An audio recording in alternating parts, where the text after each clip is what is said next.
নায়িকা মারা যাবে কি বাইরে থাকবে, এটা তো সিনেমা হলে যায় দেখবেন। এখনই যদি নায়িকাকে মাইরা ফেলেন সবার সামনে, কেমনে হবে বলেন ভাই? এন্ড অফ দ্য ডে বরবাদ একটা রোমান্টিক ফিল্ম নিয়ে কিন্তু ছিল। সৃষ্টির শুরু থেকেই কিন্তু প্রেমের জন্যই কিন্তু যুদ্ধ। শুধু রাক্ষস না, আমি চাই বাংলা সিনেমা ওয়ার্ল্ড ওয়াইড সারা পৃথিবী ছড়ায় যাক। সেই জায়গা থেকে তো আমার সিনেমা যেহেতু, আমি তো চাইবই। হ্যাঁ, আমাদের এরকম প্ল্যান আছে।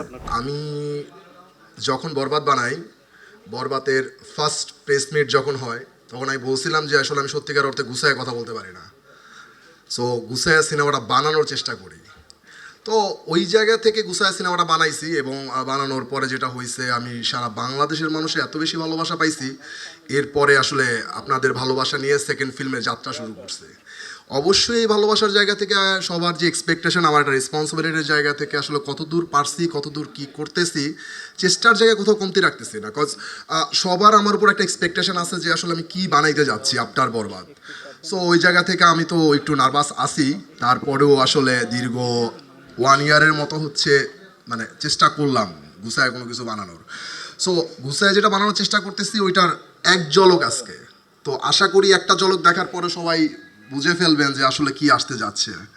আর বাকিটা তো আসলে নিজেরটা নিজের বলার কোনো কিছু নাই। সো আপনারা দেখেন, এরপরে আপনারাই বলেন, এবং আশা করি ভালো কিছু করছি আমরা সবার চেষ্টায়। এইটা যে আমি প্রথম করছি অথবা এটা হয় না, আর অ্যানিমেল কোত্থেকে নিছে সেটাও হয়তো আপনারা জানেন না। আর আপনি যেটার কথা বললেন ন্যানির যে সিনেমাটা, অ্যাকচুয়ালি ধরেন পৃথিবীতে কোটি কোটি কোটি কোটি সিনেমা আছে, সব সিনেমা আমার পক্ষে দেখা সম্ভব না। সো আমি আমার ভাবনার জায়গা থেকে গল্পটা বলার চেষ্টা করছি। কোথাও থেকে যদি কোনো কিছু মিলে যায়, তো এটা আসলে আমি জানি না। ভায়োলেন্স, যেহেতু বরবাদ দেখছেন, আমার ভায়োলেন্সের একটা সিগনেচার পাইছেন। আমার মনে হয় এটা একটা আলাদা একটা সিগনেচার ছিল, আমার নিজস্ব একটা স্টাইল ছিল। সো ওই স্টাইলের মধ্যে এবার পরে ওইখানে যেরকম একটা সিগনেচার পাইছেন, আশা করি এখানে আমার একটা সিগনেচার পাবেন, যে না এটা হৃদয়ের ফিল্ম। শুধু রাক্ষস না, আমি চাই বাংলা সিনেমা ওয়ার্ল্ড ওয়াইড সারা পৃথিবী ছড়ায় যাক। সেই জায়গা থেকে তো আমার সিনেমা যেহেতু, আমি তো চাইবই। হ্যাঁ, আমাদের এরকম প্ল্যান আছে। এনজয় করবে সবাই। প্রভাবিত কি করবে আমি জানি না, সিনেমা দেখার পর আসলে কি প্রভাবিত হয়, আমার কখনো হয় নাই প্রভাবিত। আমার কাছে মনে হয় না সিনেমা হল একটা শিক্ষা প্রতিষ্ঠান। সো এখানে ডিরেক্টররা দায়িত্ব নিয়ে বসে না, মানে এটা আমার বিশ্বাস মনে হয়। সো আমি আসলে দর্শকরে মানে এন্টারটেইন করার জন্য সিনেমা নির্মাণ করি।